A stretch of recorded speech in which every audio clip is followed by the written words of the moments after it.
Hello there, good morning. You're welcome to Newsroom on GHOne TV. I am Serwaa Amihere. Let's begin with our top stories. And coming up in the next hour, NADMO confirms over 12,000 people displaced in Minuri clashes as residents call for calm.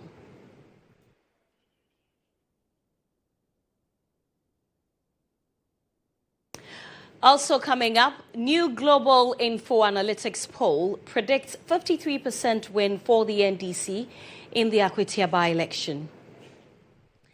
Coming up in business later, Central Regional Minister assures of government's commitment to creating an enabling environment for the 24-hour economy policy. And later on the international front, 8 dead and over 200 infected with cholera. 7 villages in Nigeria.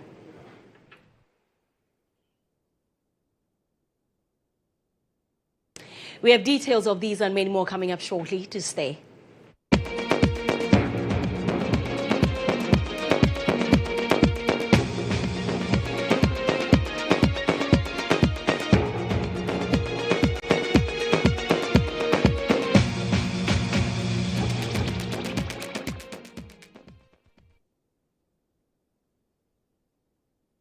You're welcome once again to Newsroom on GHOne TV. I am Serwaa Amihere. The news is streaming live on Facebook, on X and on YouTube.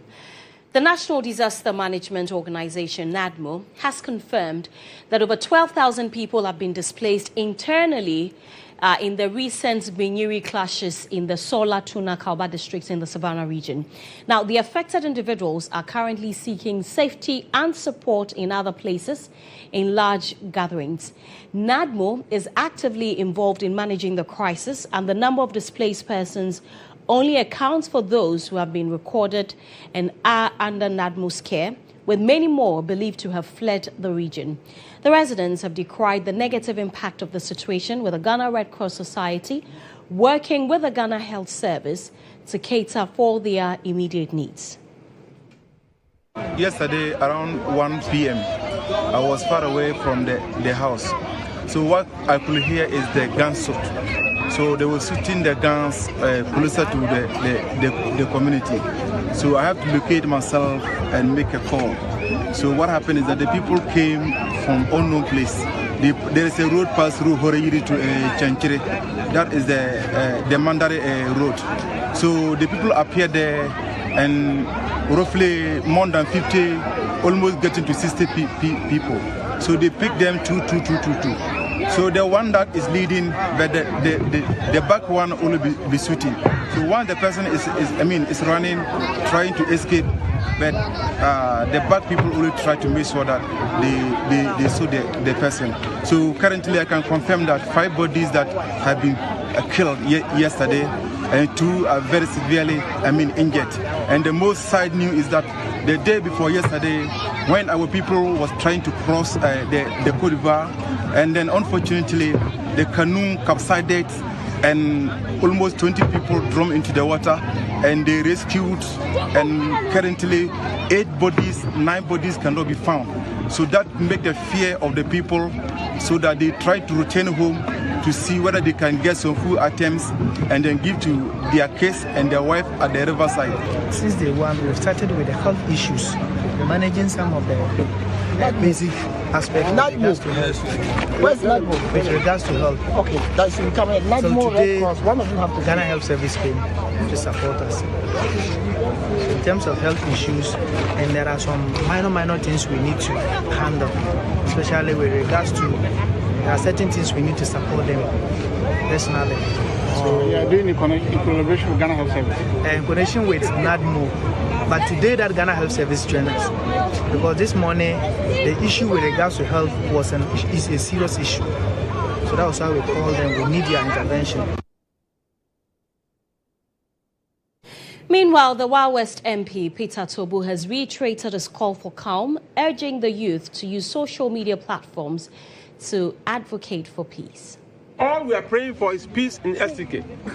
And the chiefs have assured us they are willing to tow the path of peace. All of you here, if you have a son anywhere, you have your daughter anywhere, who is educators on social media, tell them to use the power of social media to call for peace. They shouldn't use the social media to call for war. War is destructive. As you sit here, you have become internally displaced persons. Other people are feeding you, and your farms are there. I've gone through a farm where there are a lot of granite, there are a lot of maize, and there is nobody there. They've absconded. Everybody's gone. This cannot be life. You cannot be an internally displaced person in your own country. Whatever we can do to bring peace, let's ensure that we bring peace, so that these children don't suffer unduly. Our sisters will not suffer unduly. Our mothers will not suffer unduly. The time for us to act together is now. Peace is all we are calling for. Thank you so much.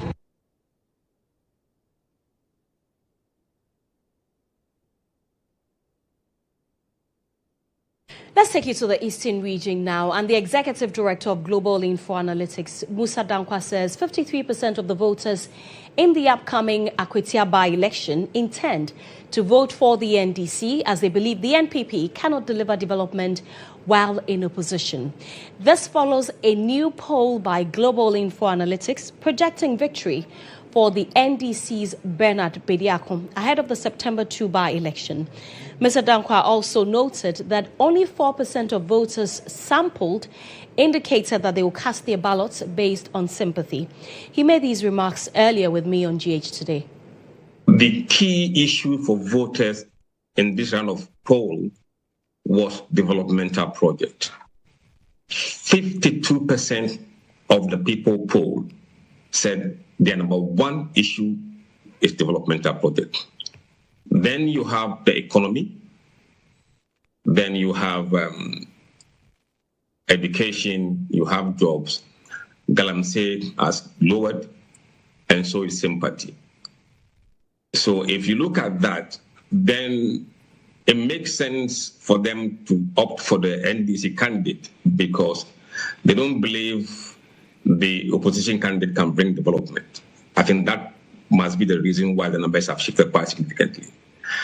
And then also, if you look at the demography of the voters, in the last poll, if you remember, we highlighted that the Ever groups, the Mori Dagbani groups, and then the Ghana Dangbe groups are voting for MPP in majority. This time around, the numbers have reversed. They are voting for NDC in majority. Not significantly. There are people who are saying undecided. If you look at the other model, we look at the all-voting model. About 11% are undecided. But these people who are undecided are floating voters. And floating voters at this time don't break for MPP. Only 4% of respondents say sympathy is going to be a factor for them, out of the 100%. 4% are mentioning sympathy.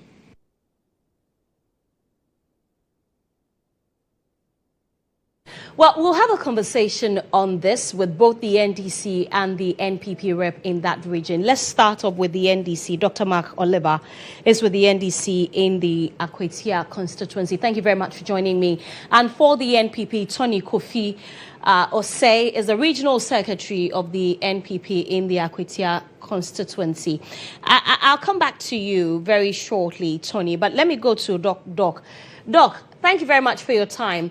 I'm sure that you have seen the latest poll by Global Info Analytics. That must be some good news for your camp. Well, good afternoon to your viewers. For us, it was expected. When we looked at the first poll they did, up to least our opponent at 49% and us around 43%. We understood the sentiments behind those figures. We knew that those figures were just bound to change because, mind you, the NPP had earlier selected a candidate without going through any competitive process.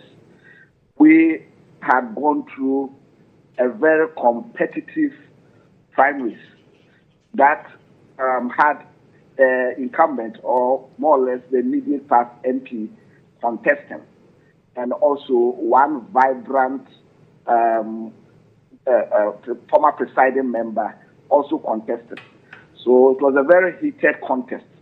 And normally for such contests, there are always fallouts. And during that time, that was the time the first polls were made.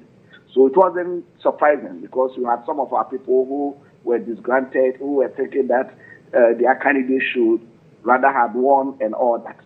So we knew that it was just a matter of time that we were going to hit everybody on board. And I have also seen the issues that people are voting on. Without putting any quantities to them, the issues reflect what is happening on the ground. Most highlighted issue is about development. If you look at Akwatia, similar to most of our mining towns that we have in Ghana, very, very underdeveloped. And this time, they have no time for emotional blackmail. They have no time for emotional sentiment. They have no time for sympathy campaign. They want development, and that is one thing that is cutting across all the electoral areas that we are visiting. All the chiefs and the people, they think that this is the time to bring development to Akwatia, and there's no time to play games, or there's no time to play any lottery. They saw that NDC is in government. We have a DC that is in government. If we have an MP that can also have access to the corridors of power, have access to the ministries, departments, and agencies, and bring development to them, why would they want to experiment somebody who will not add anything to the numbers in Parliament, but will rather just be, a representative just like that, just for being a representative sake? So the issues are issues that are high at stake, and they go down to the heart of the people. So for us, we are not surprised, but we are not complacent also. We are focused on making sure that we turn out majority of the people to vote for the NDs. All right. I want you to hold on for me, and in all of this, we'll be engaging our correspondents on the ground shortly, because we're getting a different picture, though. But I'll come back to you. Let me engage Tony Kofi-Osei. He's a regional secretary for the NPP in that constituency. Ms. Osei, thank you so much for joining us. I'm sure that you've seen this latest poll. Is the NPP afraid? Are you shaking? Good afternoon, Serwaa, and let me say good afternoon to your viewers as well. Ms. Osei, are you able to bring your phone down a bit? I can hear you, but I can't see your face. Our viewers can't see you. Good afternoon to you, and good afternoon to your viewers, and let me say good afternoon to my brother, Marco Libakebo. He has been a very good friend of mine. Your face has gone again, sir. I've seen the polls, and we are not complacent, because the earlier polls projected us that we are going to win. Hello, Mr. Osei. And when you come to the ground, whatever Musa Dankwa is saying is different from what the people feels. Mr. Osei, I'm sorry I have to cut you. I can hear you, but I can't see your face. Yeah, can you see me now? Because today is the 40 days of our demise MP, and Honorable NSA. So there is a bit of noise in the area. And but can you please take your camera back a bit? I cannot see. A bit of feedback. It's not the feedback. I can't see your face at all. Can you see me now? Yes. So can you please maintain this position for me? We'll be done very soon. All right. Okay, thank you. Please don't move. Please continue. Yeah. So whatever Musa Dankwa post came up with is totally different from the feeling of the people on the ground. And let me say this. We selected our candidate, as my brother Marco Libakebo said. We've had some issues with the party internal issues in Akwatia. So this time around, we use a different approach in selecting our candidates. So to them, maybe they have a competitive issue. They wanted to go to the competitive way of selecting their candidate. That is their matter. But we also had our approach in selecting our candidate. That's a different ballgame for us. But whatever the polls are, we have taken the polls in good faith, and we are going to work on it. The reflection on the ground is different from what Musa Dankwa put out there. Musa Dankwa earlier on indicated that Apinaman, which is even our stronghold, had 10 grain. I don't know, he's from the town, actually. He's from Apinaman, but he knows that Apinaman is a stronghold of MPP. That will be difficult to turn even grain. But Mr. Osei, if you would allow me, I mean, the fact that it's a stronghold of the NPP and it will not turn green, if you ask political watchers who say it's neither here nor there, in the just ended elections, we saw constituencies that would ordinarily have been blue, but they turned green. We agree to that. But what I'm saying that the fact on the grounds now is different. But we are not going to throw away his polls. We are going to take it into good consideration, study the outcomes, and apply whatever technicalities that we need to apply on the ground. We are still on the ground campaigning, we are not going to leave any stone unturned. Do you think that anything can change? Mr. Osei, please, you have to position yourself properly for me. Okay. Is it okay now? Yes, it's okay. Do you think that between now and Monday, any substantial thing is going to change? But that is why I indicated earlier on. You have your men on the ground. Let them zoom into the constituency. I think the former MP for Akwatia, in the person of Honorable Baba Jama, alluded to some mistake that the NDC did. Now they are in the stronghold of, they are in Buedria now doing an intensive campaign, which is also the home of our candidate. Today, we have a bit of issue because we are having the 40-day celebration of NSA Akumi, our late MP. So today, we are not campaigning. But after the program today, we'll zoom in there to do our work. There is nothing too difficult to turn out the figures that he has put out there. But I can assure you that come Tuesday, MPP will retain Akwatia constituency seats. All right, thank you very much. Tony Kofi says the regional secretary for the NPP. And I still have Dr. Mark Oliver on the phone. Doc, he's with the NDC. You heard him. He said what is on the ground is totally different from what Musa Dankwa says in his poll. Yes, but he failed to highlight what they are hearing are the issues that people are going to vote on. So, like I said, I may not quantify the issues, but what I can say is that Musa Dankwa is right in his analysis of the issues that people are going to vote on. Development and who has the capability to bring that development to the people. Education, who has the capability to give the people their educational infrastructure. Health and other matters. These are the issues.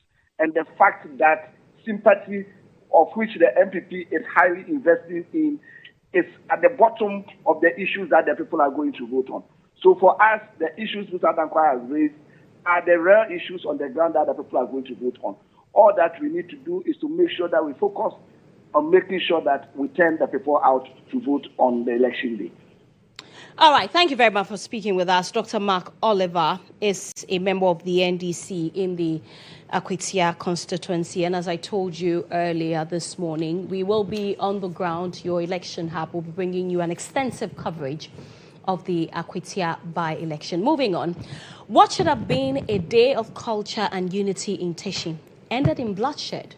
Two young men, 30-year-old Eddie Blessing and 27-year-old Patrick Mama Martefiu, were shot dead during violent clashes at the Homowokpukpe Festival on Tuesday. Several others were left injured. The chaos erupted between rival factions. Stones were hurled, sporadic gunfire rang out, and cutting shot the celebrations. This is not an isolated incident. Festival clashes are becoming a recurring tragedy, often fueled by disputes and the troubling spread of weapons, some makeshift but deadly ones, packed with gunpowder. The Lojokuku Municipal Security Council says perpetrators will face justice and has extended condolences to the grieving families.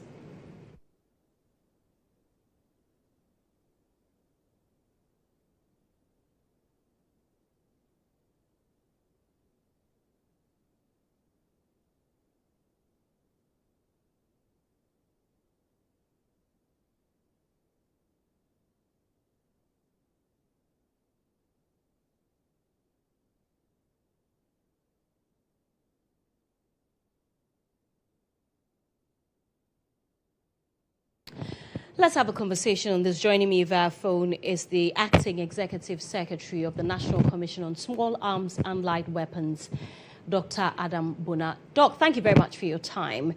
I mean, first off, when these matters come before you, how do you handle them? Well, what we do is usually to go on the ground and investigate and see what could have happened. But in fact, prior to this, we had picked intel something like this was going to happen. And so we had started sensitizing, called them the traditional authorities, and started talking to them behind the scene to see if there was a possibility of a ban when it comes to using firearms in this year's celebrations, not just the Gandangbe traditional area, but the entire country, looking at how, gun violence is causing chaos in our communities. But it looks like we were not able to conclude on that, and this incident happened. And so, yes, we are collaborating with the police to ensure that the perpetrators are brought to book. But Doc, if you add to it, Doc, if you picked, we have sorry, Doc, before you go on, if you picked intelligence that something like this was going to happen, would you admit that you failed to do anything then? Because if we still saw what happened, it means that you really didn't do much. No, if you say we didn't do much, picking intelligence, you cannot stop. You cannot just stop celebrants from firing musketries and all that. Is something that has been with us for a very long time. And therefore, you just can't get up one day without any consultation and you ban it. Of course, the Minister of the Interior, acting upon the advice of the municipal authorities and National Security Council, could have done that. But what I'm saying is that it is a difficult situation we find ourselves, because then you can see the traditional authorities themselves saying that they are going to court to go and get an injunction. And that injunction would only be restricted to an area. But what we have done in our press release is to urge them to come out and probably ask that no guns at all, not just gunpowder. When you hear gunpowder, you could mix, they could add other, call them devices into this gunpowder. And when it is fired, could kill or could maim people. And so, yes, you could pick. The truth is that you are talking about traditional authorities. You know that even if you read our press release, we mentioned, the Bobu Ulomos palace at some time ago when there was a coronation of assault going on. A woman was fired. I think a queen mother was killed. We have asked them and urged them to put a ban. But at the moment, the Small Arms Commission, the board, has put a resolution, recommended some measures that hopefully the Minister of the Interior, Honorable Muntaka Mubarak, if he and his, council agrees, we could get some amnesty that could place a ban on the use of firearms across the country. That one, you would have, we should say, it becomes difficult for anyone to come out there, because whether licensed or not licensed, you'll be arrested. But where we are at the moment, you pick intel, and you can't tell celebrants to say, don't come out with your firearms to shoot. They are not allowed to use, call them BB live cartridges or AA live cartridges, but they use them sometimes, because then the regulation to do that is not in existence. It's the reason why we said again in our release that we need to have the regulatory framework passed into law. At the moment, what we have is about more than 50 years old. It's something that has been in existence for the last 53 years or so, 1972, which is too old. So it doesn't regulate anything. You need regulation to be able to enforce. And so at the moment, we can only urge them not to do it, or else you need an executive order to say no more firearms whilst we go into what to do. And so we are only waiting, hoping that once the bill before the Minister's Secretariat goes through to Parliament and it is passed, it becomes a law. But until then, we can only continue to work together with the police to put measures in place to ensure that we can reduce these incidents. Okay, but Mr. Bona, Doc, I beg your pardon, please forgive me. I mean, while you wait for this bill to be passed into law and all of these beautiful plans that you have, are there any measures to track the producers or manufacturers of these firearms, especially in the local front, to be able to, stop some of these things?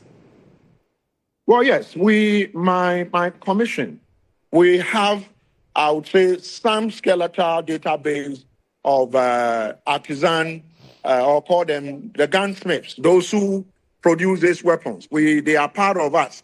We talk to them, we encourage them. Sometimes they would come with intel. The intel is shared with the police and an arrest is made. But the truth is that because there's no law that allows them to produce, meanwhile we know that they produce anyway. It's a hypocritical thing to do, where you say don't produce and we know they are producers, like the Okada thing, when you say motorbikes shouldn't be used for commercial purposes in terms of picking people, yet they use them. And so now you can see that the road safety organization and the rest are putting in a law to regulate them. We have some of them on our database. But because there is no regulation, their leaders themselves are fed up because they keep asking that they would want to be given the power to produce, regulated production. But at the moment they produce, and no one, the guy, you catch one, and probably 20 of them are producing. Look at what is happening up north.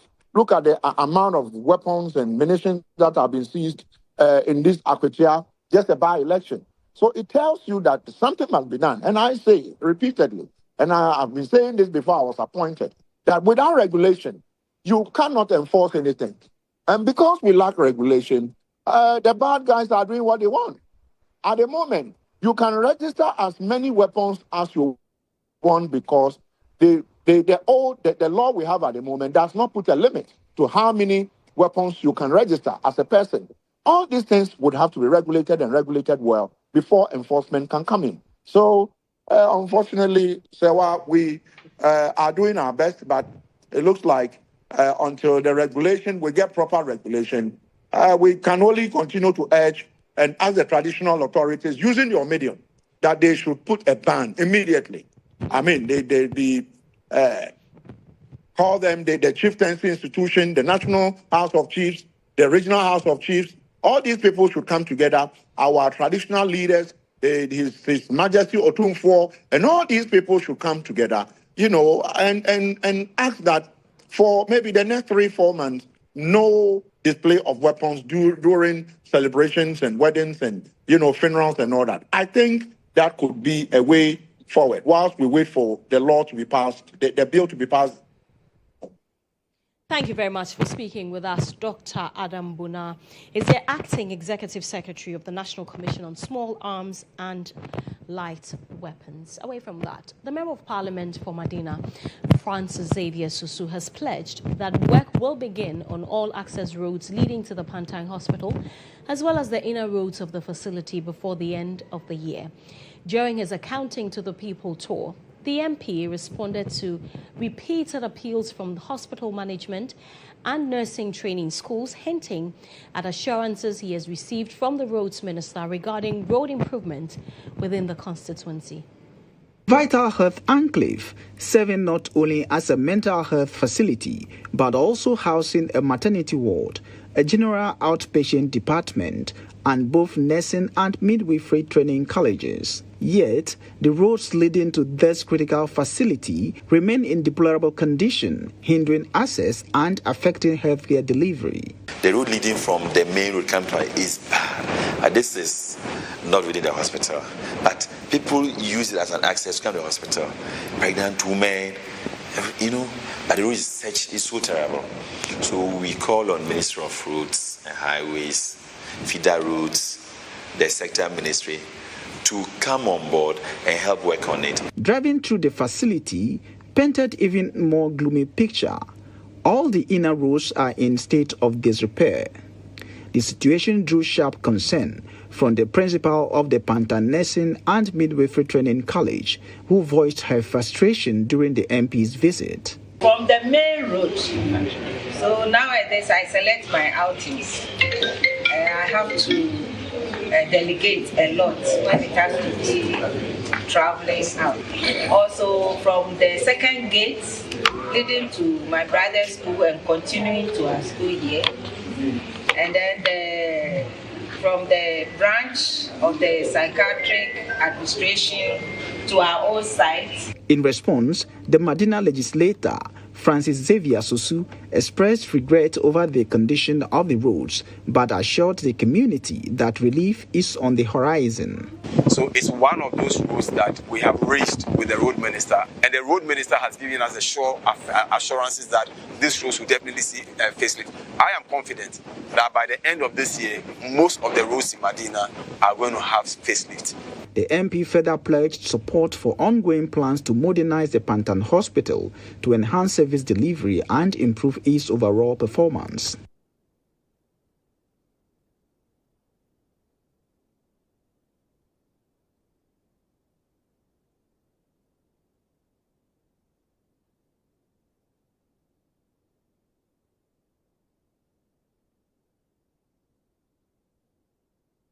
Health analyst Samuel Arthur is urging stakeholders to adopt a holistic approach in addressing the recent controversy involving social activist Ralph St. Williams and the Ridge Hospital.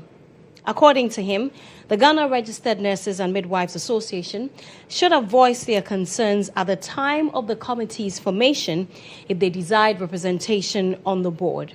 He argues that their current dissatisfaction with the committee's findings could have been avoided had they raised issues before the report was released. It's an issue of looking at it from the various stakeholders actually that are involved in this matter. One, the ministry. Two, the Ghana Health Service. And then we are looking at the local, the facility, that is the Ghana, the Ridge Hospital where this incident actually happened. For me, apparently, I think the minister coming in he came in too early. He's at the top and he's supposed to be dealing with policy and new direction and all that. So for me, for an incident like that, which involved a nurse, which involved some disruption of activities in that manner, I guess it would have been good we got the implementing arm of the Ghana Health Service, the ministry, which is the Ghana Health Service. If for me, the Director General apparently went there, that would have been okay for me. But for the minister to walk in, I guess it's a matter of, he felt it's a grave issue, he had to come in, and then he had to show leadership, which I guess he did. He put together a committee of high caliber of people within the cadre of the health sector, and then they come out with a report only for the Nurses Association to come and tell us that because they don't have a representation, that they find it difficult to accept it. It's not right. This posturing for me is not something we can continue to deal with. So for me, the people who went through this, the committee people are people also within the health sector. And we want to find out what would be their interest to, for me, do something untoward against their own. So the report is out for us to look at. Let's not begin to look at the local situation, for example, at Ridge Hospital, and begin to try to hold on to our own and protect our own. But let's look at it in a broad framework of, like, for example, this being just like the tip of the iceberg, because we know this issue happens in several other facilities. Let's look at the substance of the issues, the lessons to learn, and focus there.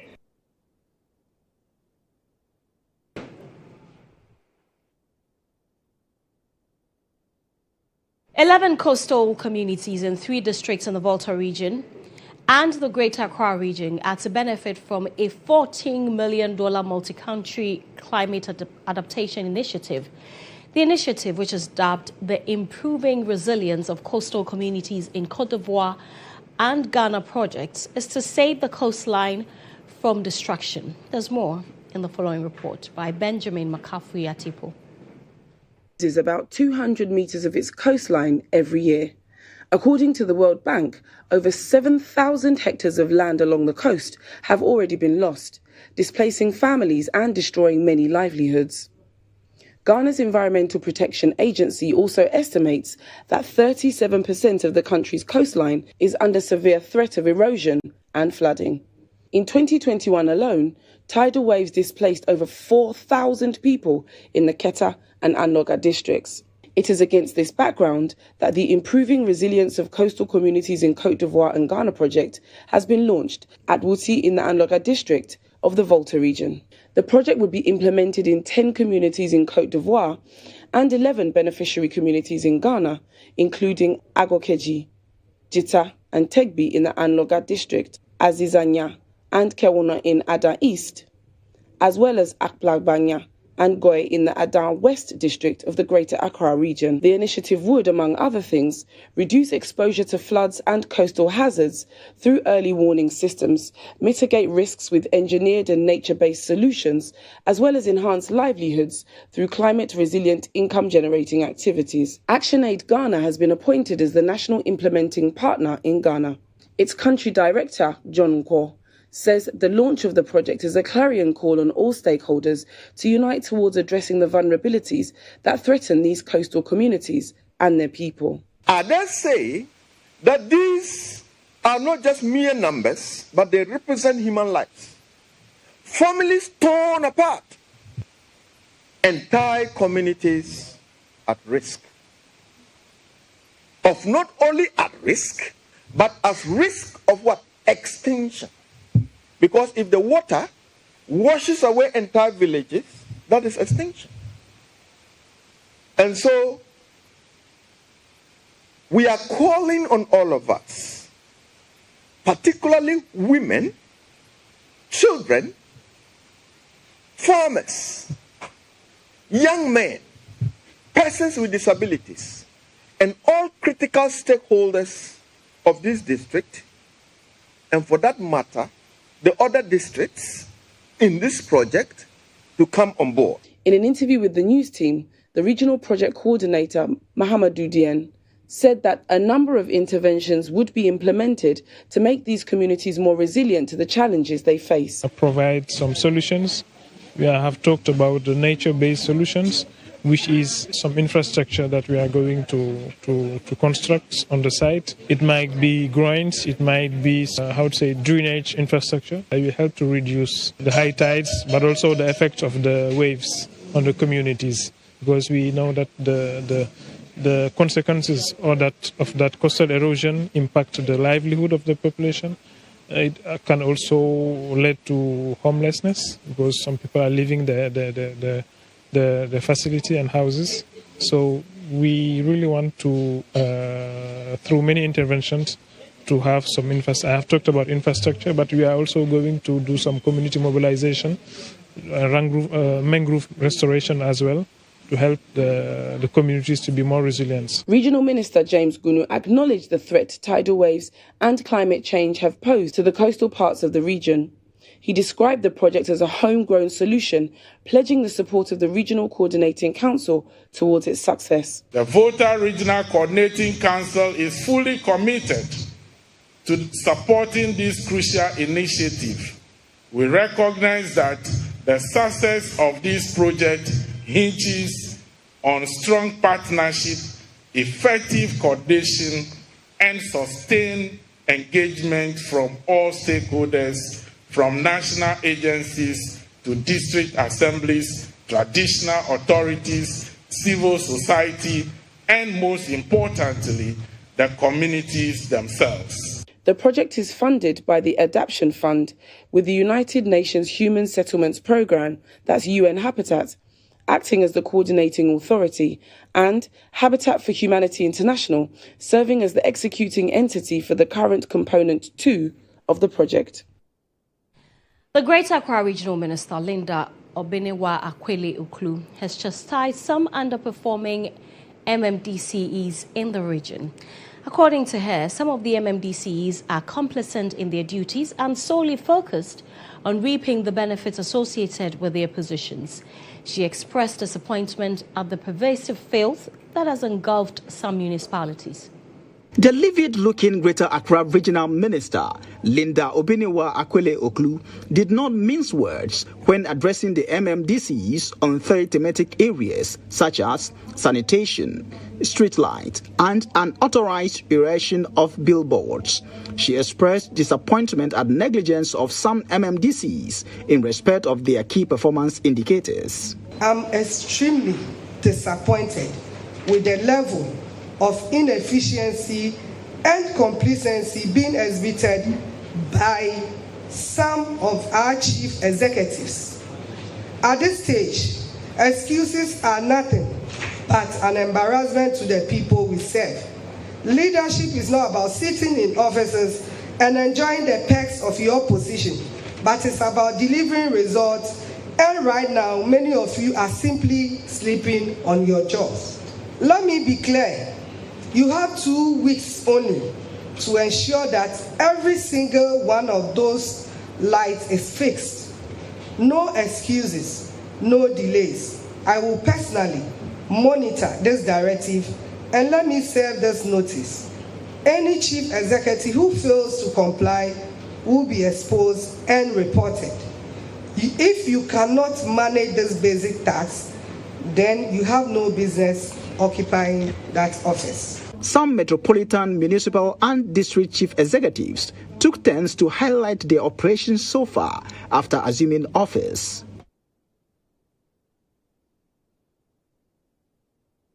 Let's stay on this. Local governance expert Dr. Richard Fiadumo has criticized the Greater Accra Regional Minister for what he describes as a premature and harsh judgment on the performance of some MMDCEs.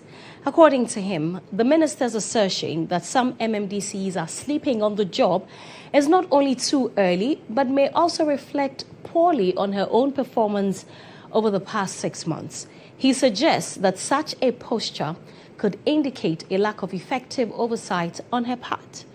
His comment follows the Greater Accra Regional Minister's chastising of some underperforming MMDCs in the region for their complacency in their duties.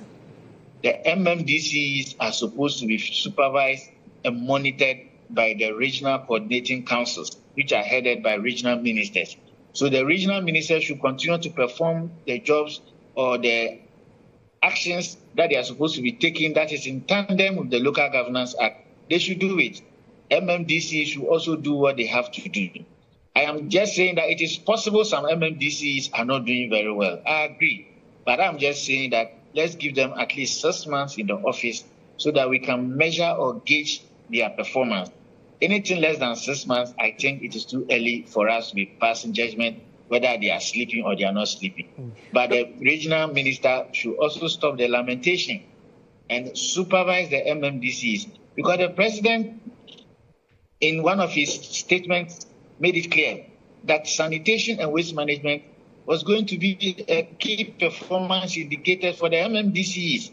So once the president has spoken, I want to believe that the regional minister should take it up from there and ensure that the KPI that has been given by His Excellency the President to the MMDs, she's able to monitor and ensure that they are working according to the plan or the KPI of the President. So for me, this regional minister is talking too much. The lamentation is simply too much. She should get onto the ground and make sure that any chief executive that is sleeping, she herself will wake them up. If not, then she herself is also sleeping on the job and somebody else might have to come and take over. You're watching Newsroom on GHOne TV. Stay with me. I'll be back with more after this. The Business Brief is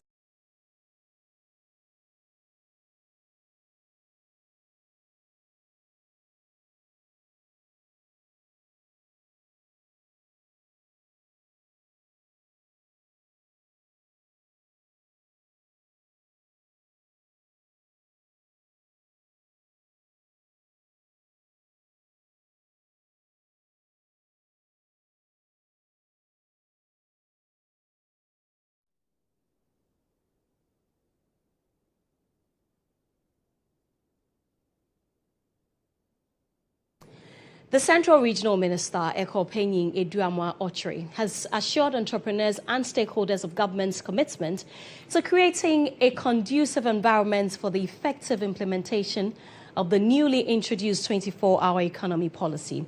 The minister gave this assurance in an interview with GHOne News' Yabwejan at the 2025 Central Regional Expo held in Cape Coast. Central Regional Minister Eduamwa Ochre underscored government's strong support for the 24-hour economy policy. He highlighted job creation as a key benefit, stressing that the policy is crucial in addressing Ghana's high unemployment rate. We have a lot here in Central Region, and this is about the sixth time that we are having it.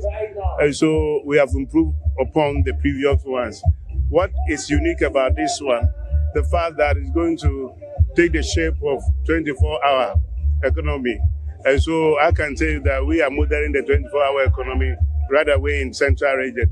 And so we want all those who are having various products to come and exhibit and then make sure that they give us the right product that we deserve. What is important for us as a Central Region, as a region, is the fact that we want to showcase what we have. We've not been telling our own stories.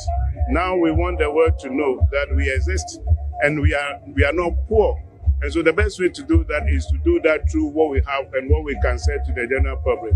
At the 2025 Central Regional Expo, several entrepreneurs commended the Regional Coordinating Council for organizing the event, which offered them a vital platform to showcase their businesses.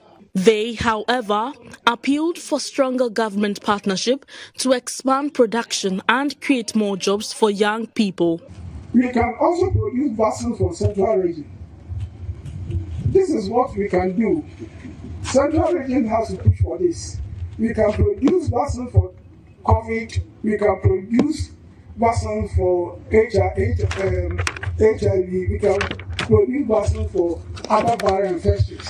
What we need is the government support. While acknowledging the region's abundant natural resources, the entrepreneurs lamented that the Central Region still ranks among the poorest in Ghana due to underutilization of its potential. Participants also called for access to soft loans, modern machinery, and expanded apprenticeship programs to support youth employment and improve livelihoods. I think this is exactly what we are looking for. You know, these are people who are working based on their capitals and they don't have so much to produce larger quantities of items at a time. So if the government can come in to assist these people, it will really do well. It will reduce poverty and then also improve their living conditions. We hear a lot of support from the government. So what I say, especially the tourism sector. There was some more winning come.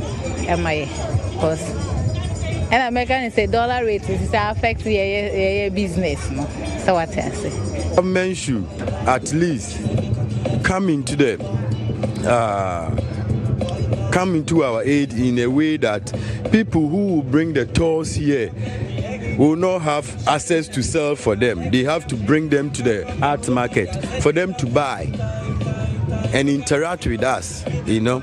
But they will buy and sell it to them. They don't make straight contact or direct contact with us. So if the government can, you know, come in that way, those people who use their hands in doing things will also get something out of it. The 2025 Central Regional Expo is expected to drive sustainable growth and development in the region. And that's it for Business. Stay with us. There's more after the break. The Business Brief was brought to you by CompuGhana, passion for technology.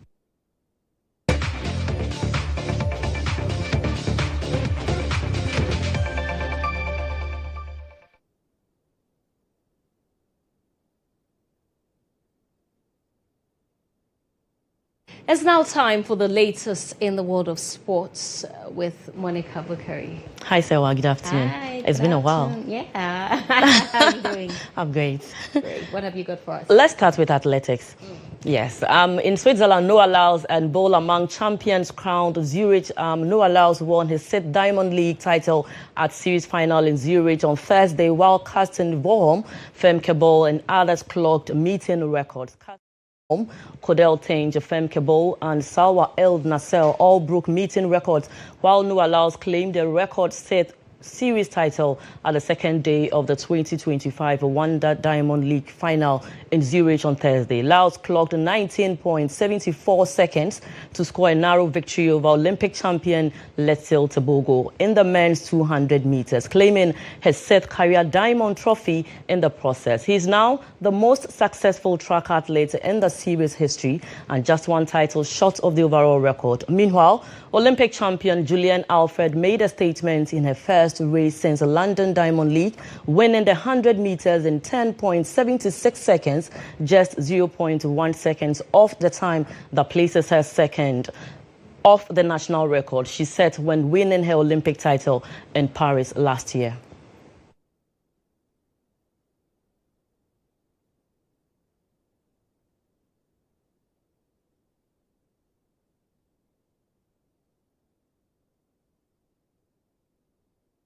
Away from that, let's do boxing. And current WBO African bantamweight champion Theophilus Lopez Alote has set his sights on the biggest prize in boxing, a world championship belt. Speaking on the game, Alote revealed that beyond his continental success, his dream is to rise through the ranks and become an undisputed world champion. The shot come, I'm ready to go. Yeah, because what I have to pass through, I've already passed through from the national coming to Africa. So from Africa, I have to go to the world level. Sure. And now I'm in Africa, so I'm ready for the world title, because the person holding the world title, it doesn't do anything extraordinary. You just have to train, do everything with your teammates, arrange everything and stuff, go there, go for the victory. So now I'm ready for if I get world title shot now, just have to prepare myself and go for the world title. And they should be expecting me fighting Amihere. The BBC African belt, definitely very soon I'll be fighting the BBC African belt, so I should expect that from me. So all I have to need their support in press and everything, because definitely if I'm going to fight the WBC, I have to fight someone from outside Ghana, so it's not easy at all. But so far as I've beat 2 international people in here, both Nigeria and Benin, definitely I can do it again. So I need their support in everything and everywhere. Meanwhile, Alote's coach and manager, Sari, has expressed gratitude to everyone who has supported the boxer's journey so far. He urged the fans to keep rallying behind the WBO African bantamweight champion, while calling on corporate bodies and stakeholders to throw their weight behind Alote's quest for global success. The youngest world champion that we've had is 23. 23 was the youngest age that Ghana has been able to use to get the world title. I think Dogbe and Ike did those things. We also can be there. And also, we want to at least go further, get the title, and then go for other things like undisputed title, unifying titles, and all those kind of things. Because it has not happened in our history. So we want something new into our history. I like that one. And we know we can do that. We are working together, and we are a strong team. And if you want to come forward, don't pass any other corners to make anything. And when you come straight forward, things will go on well. And we appreciate teamwork, and we know that one person cannot do it. Definitely. You need support from all angles to be able to do it. That's why we've already get to knock the minister's door, so because he's a boss for the sports, and that's why we knock his door. And we are reminding him that we are still on course, and we are ready to deliver. We cannot just go. We need big opponent. Now we cannot fight just ordinary opponent. We need to fight. Himself is not yes, we want to fight the big guys there. And that one, you have to bring them down. You have to pay their tickets. You have to give them a pass that they will have to follow to come.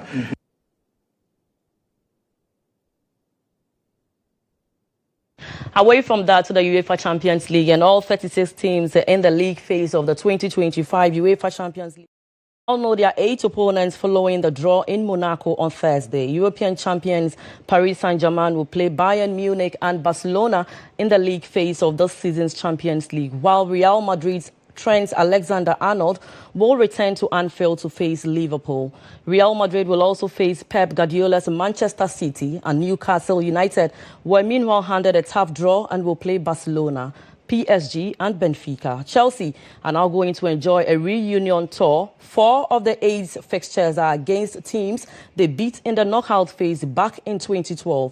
Tottenham Hotspur will face a few familiar opponents in the group stages of this season's Champions League. They will make a return trips to Bundesliga side Eintracht Frankfurt and Norway's Bodo Glimt, who they beat in the quarterfinals and semi-finals of last seasons. Meanwhile, Arsenal will face Bayern Munich and Atletico Madrid at home, while Inter and Athletic Club away in Champions League phase. Now, breaking it down to Ghanaian players, this season's UCL will see Thomas Partey and Mohamed Kudus set to square off in the phase as Villarreal face Tottenham Hotspur, while Mohamed Husseini and Kamaldeen Sulemana will also play each other when Atlanta face Union Saint-Gilloise in the Champions League phase.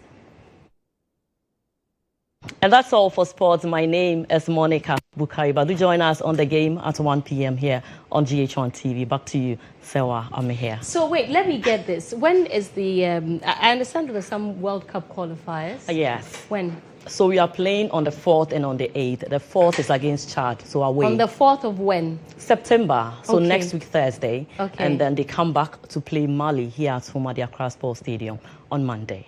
Is Thomas Partey playing? Yes, I heard he's called Otuado that he's ready to play the qualifiers. Oh, this one there, he's ready. Oh, the other one, you know, there were issues that were not out, like all we are seeing in the media with the Scott issues and all that. So I think that was what kept him away a bit. But he's fine now. Thank you very much.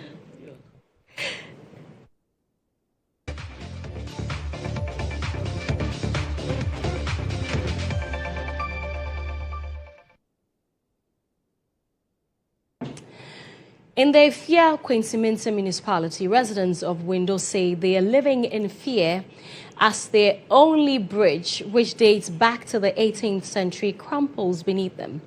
The structure, which links the community to farmland, homes, and even their cemetery, has become a dangerous crossing. Despite repeated appeals for help, residents say little has been done, and they are once again calling on government to urgently step in. There's more in the Barnabas Kojo Sam's report. In the Efia-Kwesi municipality, threatens to crumble. The structure, which links the community to farmlands, homes, and even their cemetery, was originally built in the 18th century, but is now in a deplorable state. Once a lifeline for transportation, the Window Bridge now poses a serious threat to farmers and residents who rely on it daily. Some residents expressed their frustration to the news team. In the area behind the bridge have been acquiring plots of land. The bad bridge has rendered it impassable, particularly for visitors. The restriction has resulted in significant inconvenience for the locals, who are also experiencing losses, including damage to crops such as plantain and cassava. I'm a stranger to this land and we all live here. I have been here for a long time. We were told that the bridge would be constructed and that there would be contributions made for it, but nothing has been done about it. Some people have even bought land beyond the bridge and cannot transport cement blocks and sand over to their land. Paya is an opinion leader in the Window community and says several appeals made to the relevant authorities have proved futile. Due to the woods used to build this bridge, woods are not stronger than metals. Residents have to gather some small amount of money to get new woods to help fix the bridge, but exactly 3 years and the bridge will be broken. Kwesi Asia Let's bring you some international news.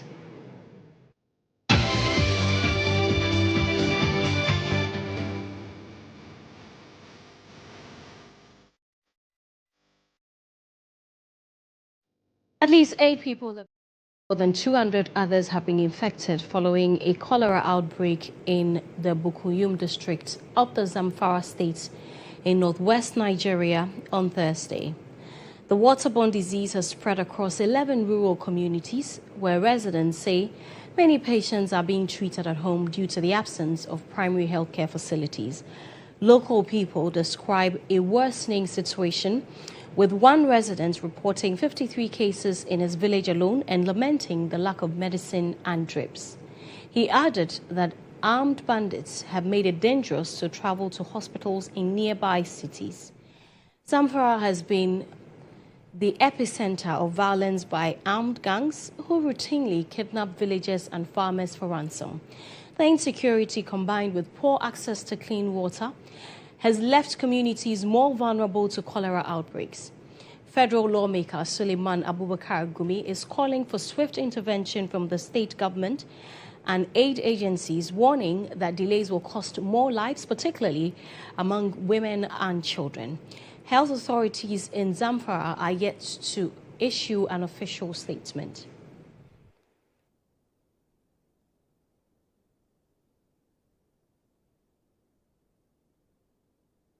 And that's it for the news. On behalf of the entire team, thank you so much for watching. The news team will be back at 6:30 with